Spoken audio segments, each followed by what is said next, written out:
Let's kick things off with a wild one. Most of what makes up our universe, we've never even seen. Like, dark matter supposedly makes up about 80% of all matter, but no one's ever detected a single dark particle?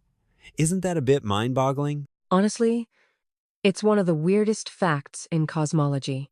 The only reason we even think dark matter exists is because galaxies spin way faster than they should. If you go by visible matter alone, they'd just fly apart.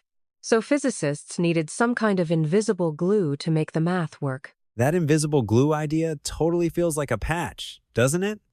Galaxy rotation curves, gravitational lensing, even those cosmic microwave background ripples, they all line up if you add in this mysterious stuff. But it's never shown up directly in any detector. It's basically like we're looking at the footprints, but never the creature that made them.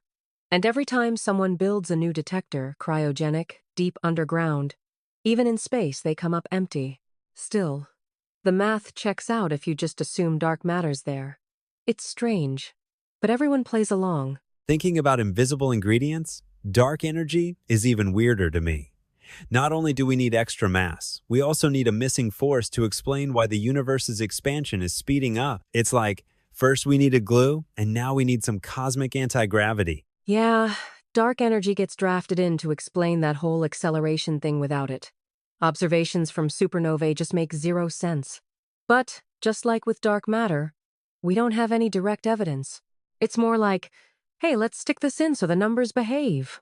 It's wild how normal that feels in science now, but it does make me wonder, are we just piling on new invisible things every time the Big Bang model stumbles? Or is there a deeper logic behind it? That's the million-dollar question. There's a long tradition of gap fillers in physics, ether, phlogiston, you name it. Sometimes they're placeholders that eventually get replaced by better theories. With dark matter and energy, people argue both sides. Maybe they're real, or maybe we're just patching holes until something better comes along. Funny you bring up placeholders just this month.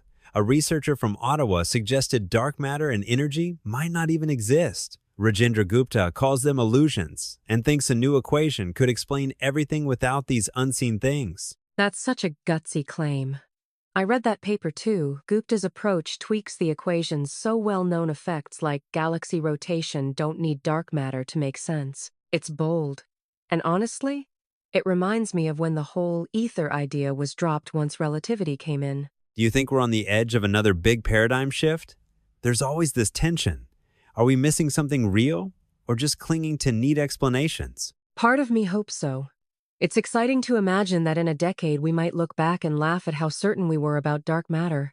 But then again, gap-filling hypotheses have sometimes turned out to be real, like neutrinos, which started as a math fix and ended up being found. It keeps the mystery alive. You know, that's what makes following cosmology so fascinating. Every answer just seems to open up 5 more questions. And for now, the universe keeps most of its cards hidden.